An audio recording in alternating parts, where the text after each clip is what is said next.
Salutare și bine ați venit! Astăzi, hai să ne gândim puțin altfel la cum ne setăm obiectivele. O să lăsăm deoparte, toate metodele alea care par să nu funcționeze niciodată și o să construim împreună un model mult mai solid pentru succes.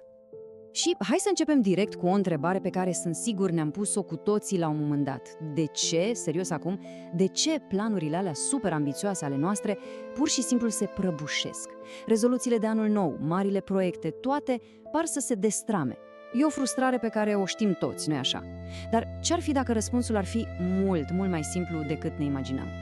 Păi, uite, aici ajungem la esență. Problema, de cele mai multe ori, nu e lipsa de voință. Nu. Problema e sistemul, e schița, planul pe care îl folosim. Gândiți-vă așa, dacă planurile eșuează constant, poate că ar trebui să nu mai dăm vina pe constructor, adică pe noi, ci să ne uităm un pic mai atent la planul de construcție. Bun, acum hai să intrăm în detalii. O să folosim o metaforă, una simplă, dar o să vedeți foarte puternică, ca să vizualizăm o cale mai bună spre succes. Iată conceptul casa obiectivelor. Imaginați-vă pur și simplu că fiecare obiectiv mare din viața noastră e ca o casă pe care o construim de la zero.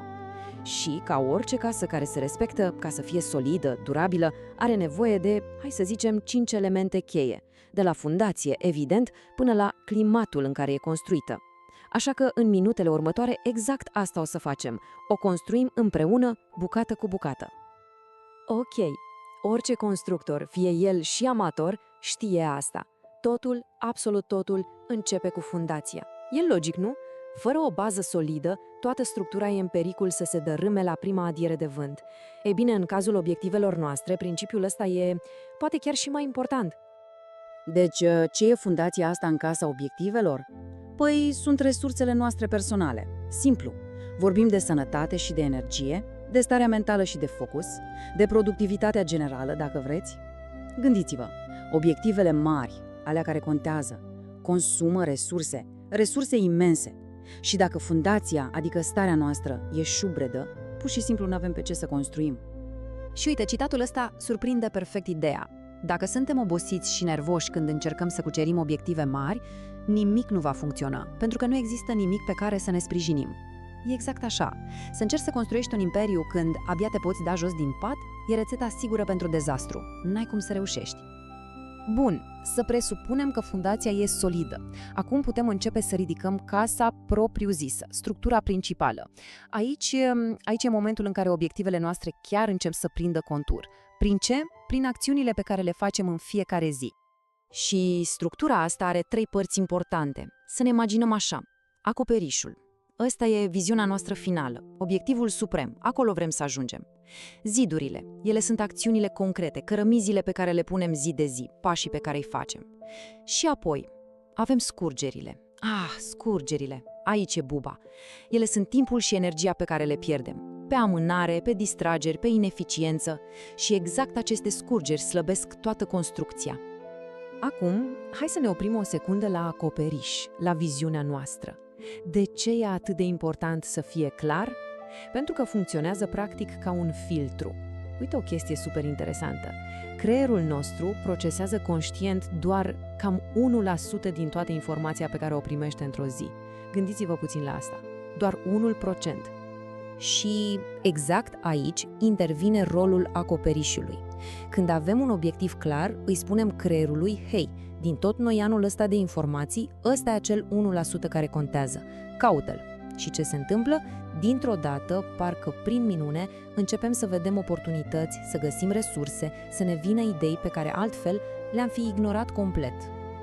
Ok, să trecem la partea practică. E clar că nu poți construi o casă întreagă doar cu un ciocan. Ai nevoie de o trusă de scule, nu?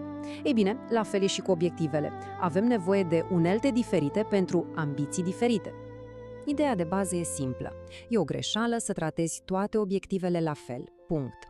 O să ne uităm la 3 tipuri distincte. Fiecare are scopul lui, metoda lui de abordare, exact ca în trusa de scule, unde fierăstrăul face o treabă, iar șurbelnița face alta, complet diferită. Hai să luăm un exemplu. Un obiectiv de viață. Să zicem, vreau să fiu o persoană mai sănătoasă. Ei, aici, metoda cea mai bună e să lucrăm pe dos. Începem cu finalul. Ce vrem să avem? Sănătate, energie. Bun, Apoi ne întrebăm ce trebuie să facem pentru asta și, pasul crucial, care e sistemul actual care ne încurcă și cum îl schimbăm. Abia la final stabilim obiceiul ăla zilnic mic care va susține noul sistem. Și iată, tabelul ăsta le rezumă perfect. Pe scurt, obiectivele de proiect au un start și un finish clar, cum ar fi finalizez site-ul până la 1 martie. Pac, gata. Cele de viață, astea sunt pe termen lung, despre a menține un standard, gen să am un stil de viață sănătos. Iar cele de structurare, astea sunt uneltele noastre de zi cu zi. Ne ajută să ne organizăm, de exemplu, să obțin 3 întâlniri cu clienți noi săptămâna asta. Fiecare uneltă la locul ei în marea construcție. Și am ajuns la ultimul element, poate cel mai important și, culmea, cel mai des ignorat. Climatul. Pentru că, oricât de solid ar fi casa noastră, ea nu există într-un balon, într-un vid. E constant afectată de ce e în jur. Ce climatul ăsta? E o metaforă, desigur. E vorba de mentalitatea noastră, de convingerile alea limitative pe care le cărăm după noi. E vorba de oamenii cu care ne înconjurăm. Un climat mental negativ, știi? Plin de îndoială, de pesimism, e ca o ploare acidă. Poate să erodeze cea mai tare fundație și să dărâme și cei mai puternici pereți, în timp. Și citatul ăsta spune totul, e un adevăr brut. Când ne simțim prost, deciziile noastre sunt proste. Ne gândim mai mult la ce am putea pierde decât la ce putem câștiga. E atât de simplu. Starea noastră emoțională, climatul ăsta interior, ne afectează direct judecata. Când ne e teamă, luăm decizii defensive. Ne concentrăm pe ce am putea pierde, în loc să ne concentrăm proactiv pe ce am putea câștiga. Și uite câteva exemple de vreme rea, de nori din ăștia toxici. Convingeri de genul, viața e o luptă constantă, sau n-am dreptul să greșesc, sau clasicul, bogăția nu e pentru oameni ca mine, sau preferatul multora, ca să te odihnești, trebuie mai întâi să fii complet epuizat. Aceste idei, de multe ori inconștiente, ne sabotează eforturile înainte să apucăm să facem ceva. Ele practic dictează ce credem că e posibil și implicit ce ne dăm voie să și realizăm. Și cu asta încheiem. Dar încheiem cu o întrebare de reflexie pentru fiecare. Nu contează doar ce obiective ne stabilim, contează enorm în ce climat le plantăm. Climatul mental, cel emoțional, cel social. Pentru că la finalul zilei poți să ai cea mai bună sămânță din lume. Ea tot nu va încolți într-un sol arid și sub un cer care e mereu înnorat. S-a întâmplat vreodată să ajungeți la finalul zilei simțind-vă absolut epuizați, de parcă ați alergat un maraton, dar când vă uitați înapoi, parcă nu ați realizat nimic cu adevărat important? Nu e doar o senzație, e o problemă reală. În minutele următoare o să explorăm exact de ce se întâmplă asta și cum putem de fapt să schimbăm abordarea ca să ne atingem obiectivele fără să ajungem la epuizare. Bun, haideți să începem cu o poveste. O poveste care s-ar putea să sune, ei bine, extrem de familiară. E o capcană clasică în care foarte mulți dintre noi cădem zi de zi. Ea este Masha și are un singur obiectiv important pentru azi, să scrie un articol. Atât, un singur lucru. Pare simplu, nu-i așa?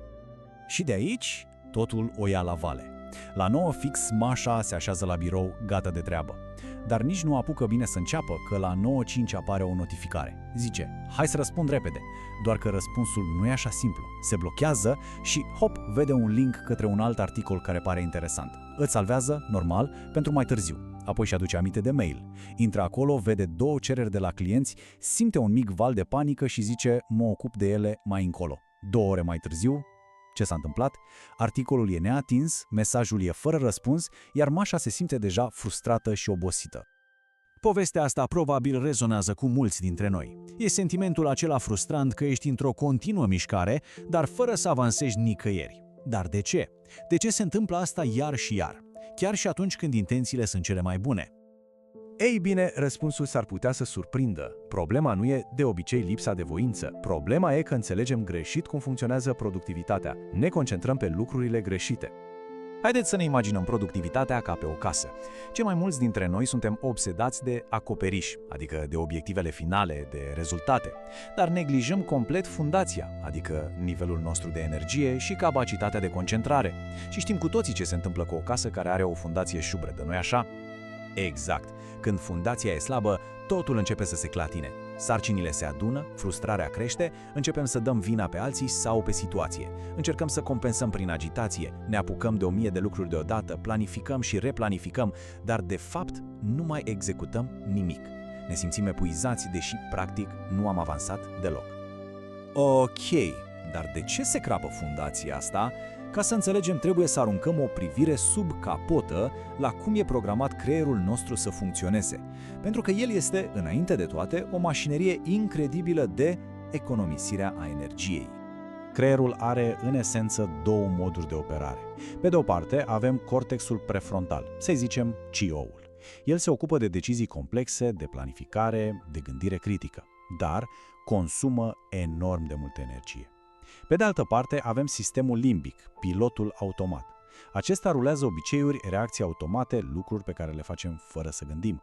Și, ghiciți ce, consumă foarte, foarte puțină energie. Și aici e cheia întregii discuții. Principalul obiectiv al creierului este să conserve energie. Asta înseamnă că de fiecare dată când are de ales, va prefera calea cea mai ușoară, calea care necesită cel mai puțin efort. Va alege mereu pilotul automat în detrimentul CEO-ului, exact ce i s-a întâmplat și Mașei. Deci, atenție, problema reală a Mașei nu au fost notificările sau mail-urile. Acelea au fost doar simptome. Problema reală a fost că în momentul alegerii, creierul ei, setat pe modul de economisire, a ales automat sarcinile mai simple și mai puțin solicitante energetic, în loc de sarcina dificilă, dar importantă, a scrisului. Selecția era pe pilot automat. Dar stați, că nu e tot.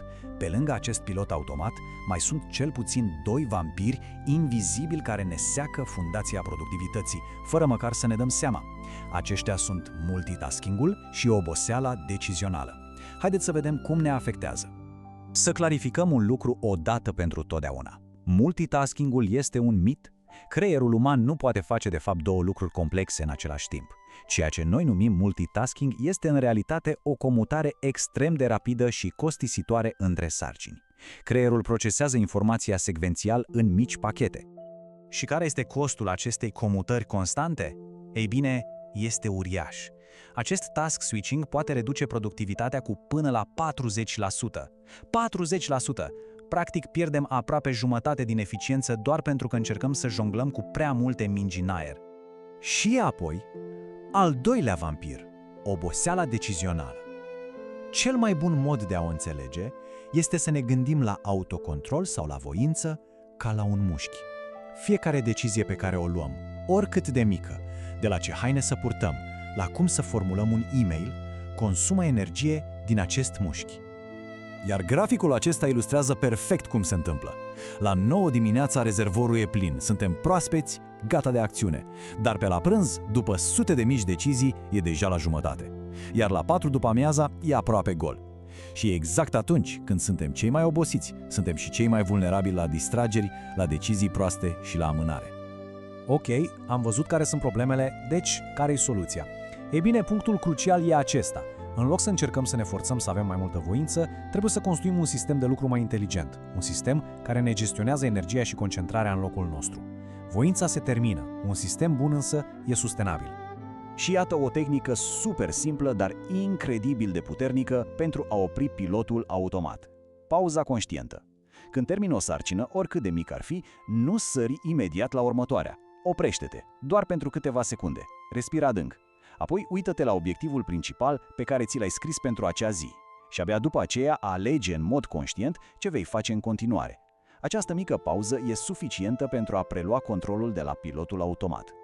O altă idee esențială este mult mai ușor să ne schimbăm mediul decât să ne luptăm cu voința. Așa că, în loc să consumăm energie luptând cu ispitele, de ce să nu le eliminăm de la bun început? Închide notificările, curăță browserul de taburi inutile, puneți căștile.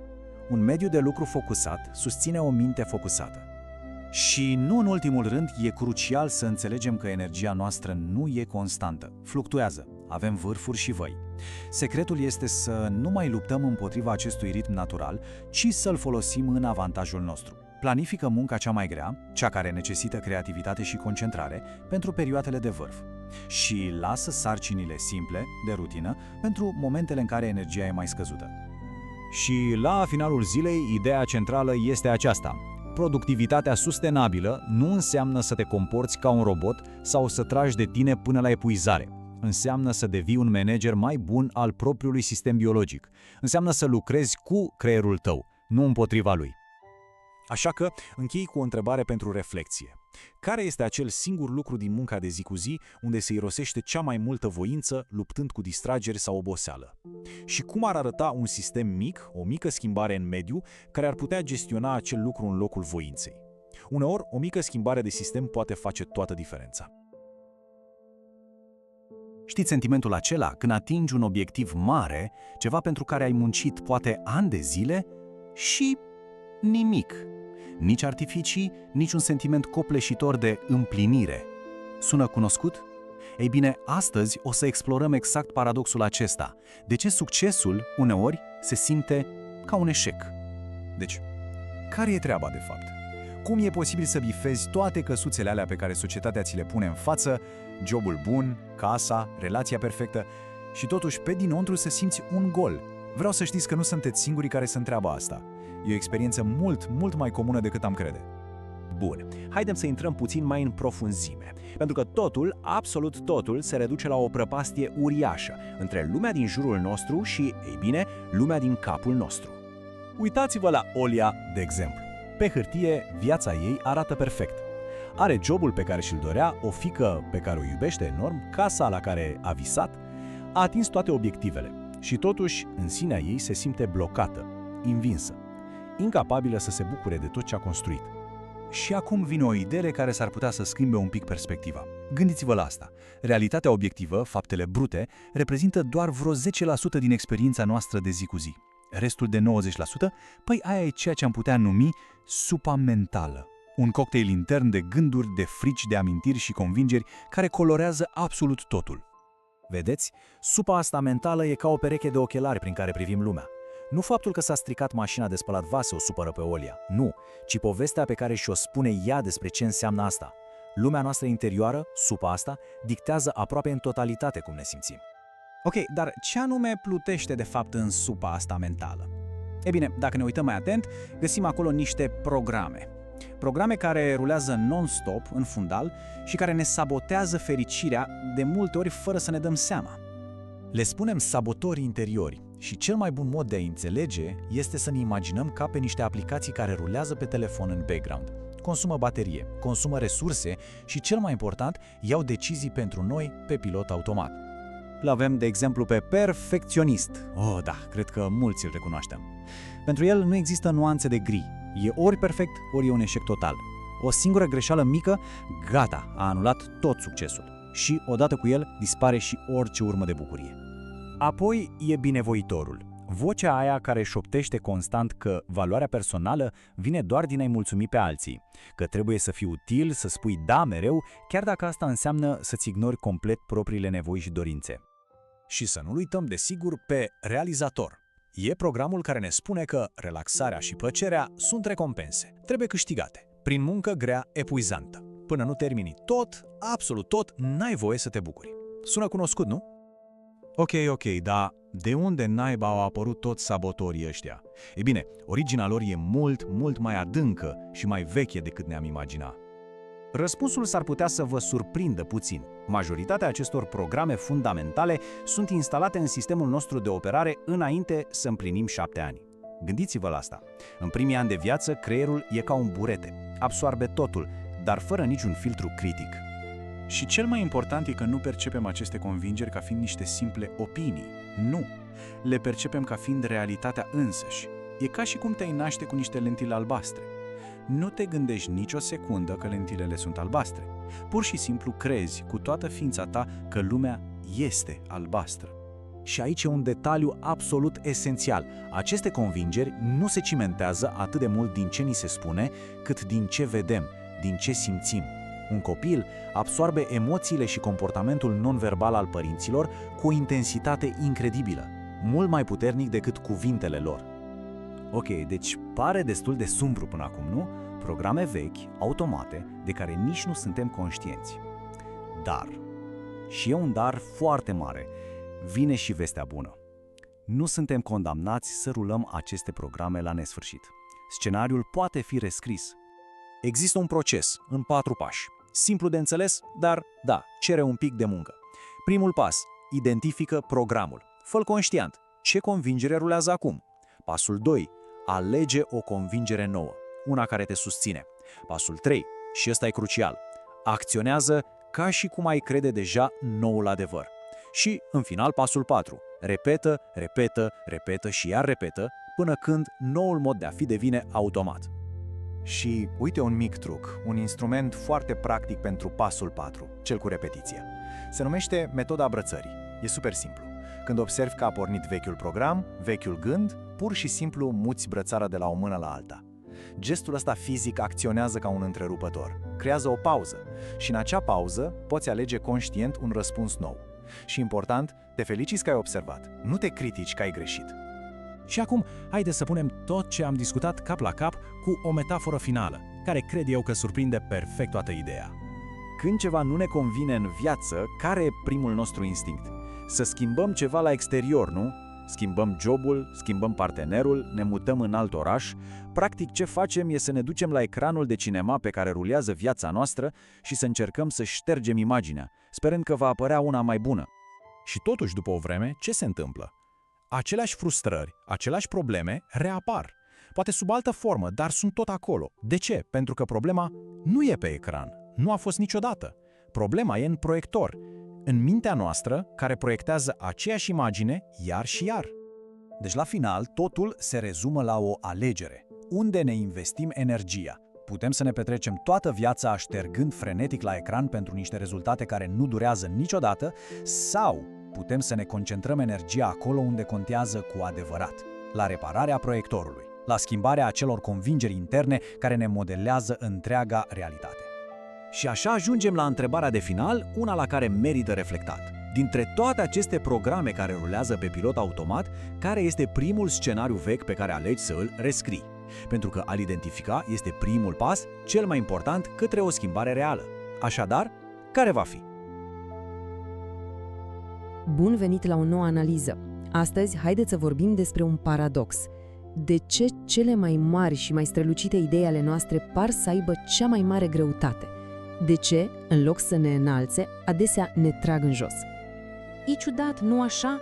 Știm perfect de bine că un anumit proiect ne poate aduce succes, bani, împlinire și totuși ne trezim că facem absolut orice altceva, numai acel lucru nu. Ei bine, există un model clasic, matricea Eisenhower, care explică perfect lupta asta interioară.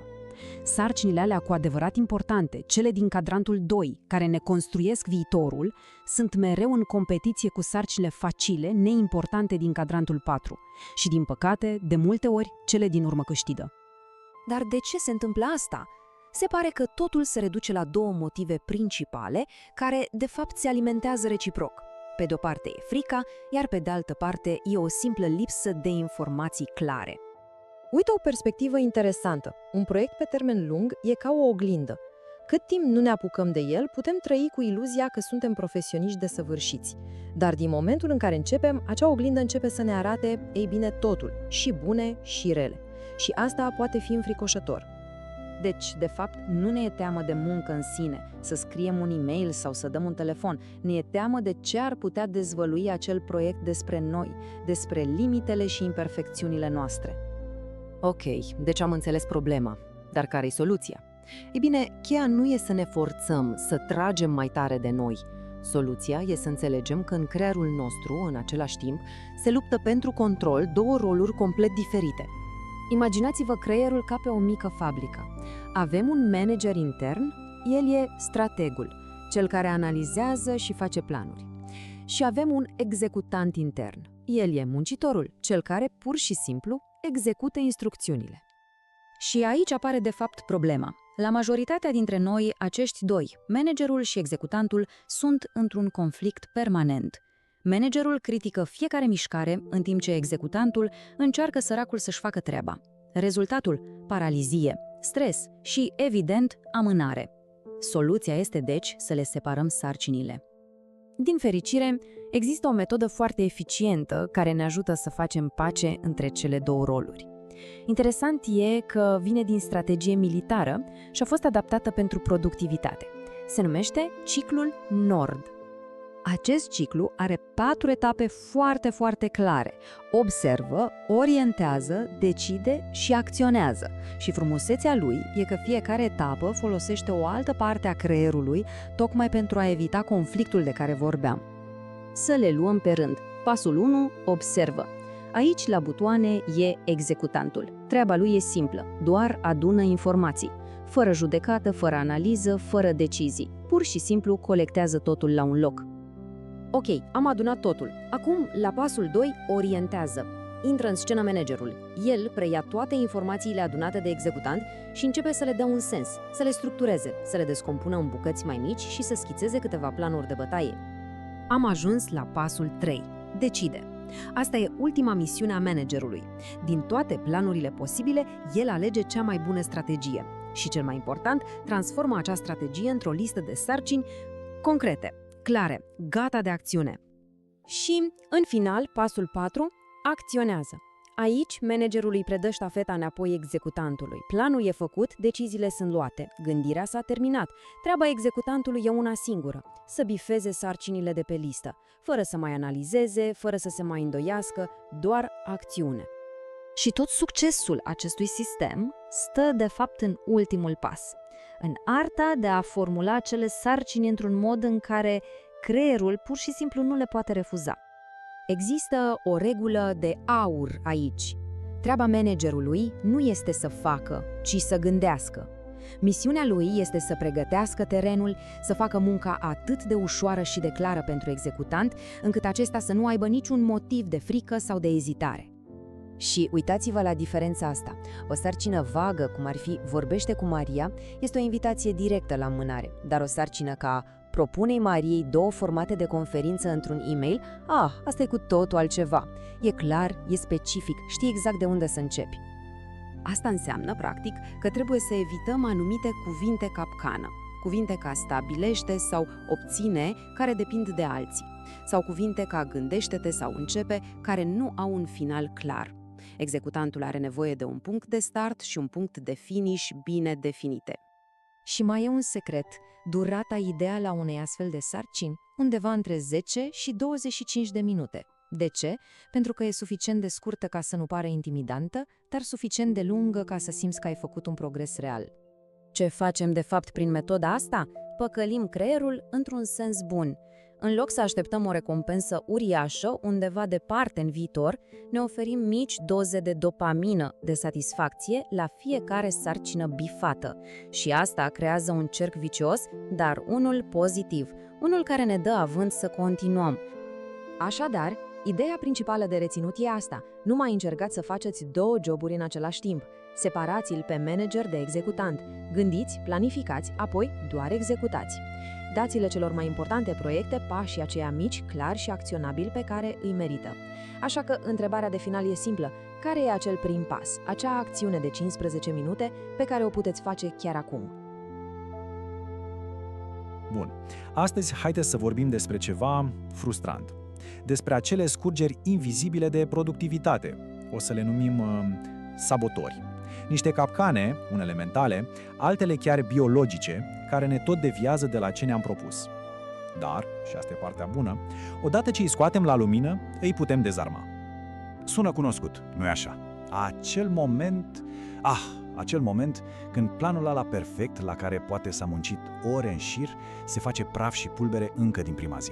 Ei bine, frustrarea asta pe care o știm cu toții e exact punctul de plecare. De aici începem să înțelegem de ce, de atâtea și atâtea ori, cele mai bune intenții ale noastre pur și simplu eșuează. Și aici o să propună o mică, sau poate mare, schimbare de perspectivă. Ideea nu e să facem mai mult, nu despre asta e vorba, ci despre a pierde mai puțin. Gândiți-vă un pic. În loc să tot adăugăm sarcini peste sarcini, ce-ar fi să ne concentrăm pe a astupa găurile, scurgerile alea de energie, de timp, de efort? Pentru că, sincer, adevăratul progres exact acolo se ascunde. Ok, deci iată care e planul de bătaie pentru azi. O să investigăm 3 sabotori principali. Primul, planul înșelător. Al doilea, tirania perfecțiunii. Și al treilea, deturnarea dopaminei. O să vedem cum acționează fiecare și, cel mai important, ce facem în privința lor. Gata, să începem cu primul. Sabotorul numărul 1. planul înșelător. Știți, există o atracție aproape magnetică pentru planurile alea super detaliate. Ne dau un sentiment de multe ori fals că deținem controlul. Da, o să vedem imediat cum tocmai pasiunea asta pentru planificare se poate transforma în cea mai mare capcană. Uite, aici e o distinție absolut fundamentală. Pe de-o parte, avem obiective simple, cum ar fi spălatul pe dinți. Aici, un plan detaliat merge brici. De ce? Pentru că fiecare pas e 100% sub control. Dar, ce se întâmplă când luăm aceeași logică și o aplicăm la ceva complex, ca deschiderea unui restaurant? Un proiect plin de neprevăzut, inspectori, angajări, furnizori. Păi, atunci, planul ăla rigid devine de fapt o rețetă pentru dezastru. Deci, totul se rezumă la a înțelege în ce zonă pică obiectivele noastre. Avem zona de control. Aici intră acțiunile noastre, efortul nostru. Ceva de genul, mă duc la sală. Aici planurile detaliate sunt perfecte. Dar, majoritatea obiectivelor care contează cu adevărat, să lansezi un produs, să obții o promovare, sunt fie în zona de influență, fie sunt lovite din plin de zona incontrolabilă. Și exact aici, planificarea tradițională își dă duhul. Și totuși, de ce ne agățăm cu dinții de planurile astea care clar nu merg? Păi răspunsul stă în ceva numit efectul IKEA. E simplu. Prețuim mult mai mult lucrurile la care am contribuit personal. Exact ca la mobilania pe care o asamblezi singur. Chiar dacă poate scârție sau stă un pic strâmb, e a ta, ai muncit la ea. La fel e și cu planurile. Am investit efort în ele, așa că a renunța se simte ca o pierdere personală. Doare.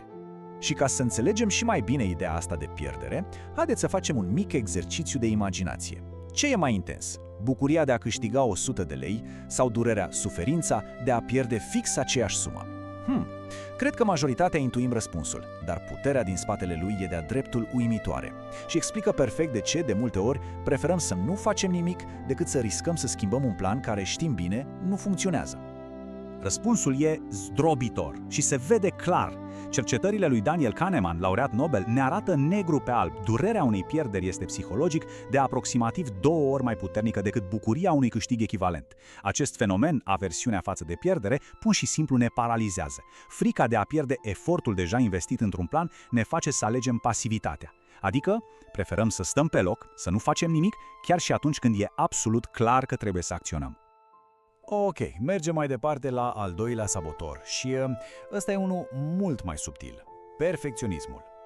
La prima vedere sună a calitate, nu-i așa? Ne și imaginam standarde înalte, rezultate de excepție, dar în realitate de cele mai multe ori e doar o mască.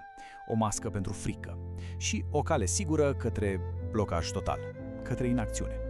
Citatul ăsta spune totul. Perfecționismul ne face să punem procesul mai presus de progres.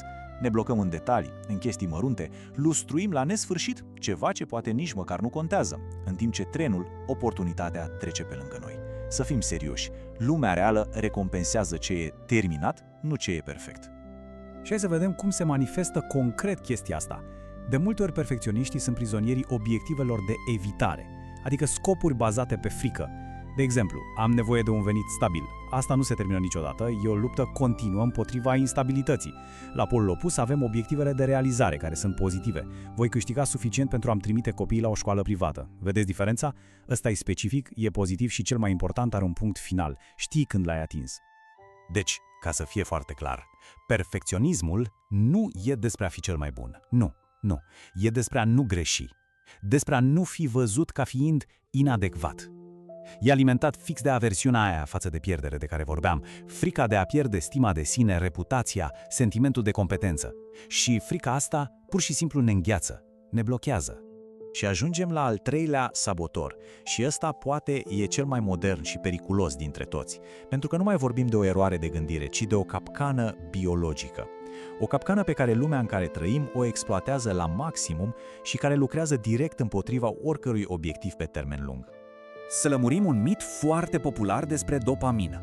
Nu e molecula plăcerii, ci a anticipării, a poftei. Se eliberează nu când primim recompensa, ci chiar înainte, când doar ne așteptăm la ea. Și ce fel de recompense îi plac? Păi cele rapide, ușoare și garantate. Gândiți-vă doar la sunetul unei notificări. Acela e declanșatorul perfect. Și uite cum funcționează bucla asta de 10, poate sute de ori pe zi. Apare stimulul, o notificare, imediat creierul eliberează dopamină și apare pofta. Urmează acțiunea, aproape pe pilot automat, verifici notificarea și la final primești o micro-recompensă, ceva total nesemnificativ. Problema e că fiecare ciclu de genul ăsta sapă o cărare și mai adâncă în creier. Ne antrenăm practic să devenim dependenți de aceste șoțuri de dopamină ieftină. Și aici e marea problemă. Munca aia cu adevărat importantă, să scrii o carte, să înveți o limbă străină, să construiești o afacere, oferă dopamină, dar abia la final, după mult efort și fără nicio garanție. Iar creierul nostru, care acum e dresat să caute recompense instant, percepe munca asta grea ca fiind iritantă, plină de frustrare. Și atunci ce face? Păi preferă să verifice e-mail-ul pentru a 5-a oară în ultimele 10 minute. Sună cunoscut? Bun, am identificat inamicii, planuri prea rigide, un perfecționism care ne paralizează și o biologie deturnată de lumea modernă. Acum urmează partea cea mai importantă, contraatacul. Ce facem concret ca să luptăm? Cum ne recâștigăm controlul și direcționăm energia către ce contează cu adevărat? Și aici avem practic trusa de scule anti-sabotaj. Pentru planul înșelător, soluția e planificarea inversă. Nu mai începem cu pasul 1, începem de la final, de la obiectiv și ne întrebăm, ok, care e ultimul pas absolut esențial ca să ajung aici? Apoi penultimul și tot așa. Împotriva tiraniei perfecțiunii e simplu. Trecem la obiective de realizare, care au un final clar și ne punem limite. Limite de timp, de efort, orice, numai să nu ne pierdem în detalii. Iar pentru deturnarea dopaminei, soluția e un fel de detox. Identificăm și reducem conștient sursele de dopamină ușoară ca să ne reobișnuim creierul cu satisfacția muncii reale. Și acum, la final, o întrebare pentru reflexie personală. Dintre acești 3 sabotori, care costă cel mai mult? Care e cel mai prezent? Doar recunoașterea lui e un prim pas uriaș. Și apoi, ce mică schimbare s-ar putea face chiar astăzi pentru a lupta împotriva lui? Poate e vorba de a tăia un detaliu dintr-un plan sau de a declara un proiect suficient de bun sau poate doar de a închide notificările pentru o oră. Oricât de mică ar fi acțiunea, ea poate fi începutul, pentru că schimbarea începe întotdeauna cu un singur pas.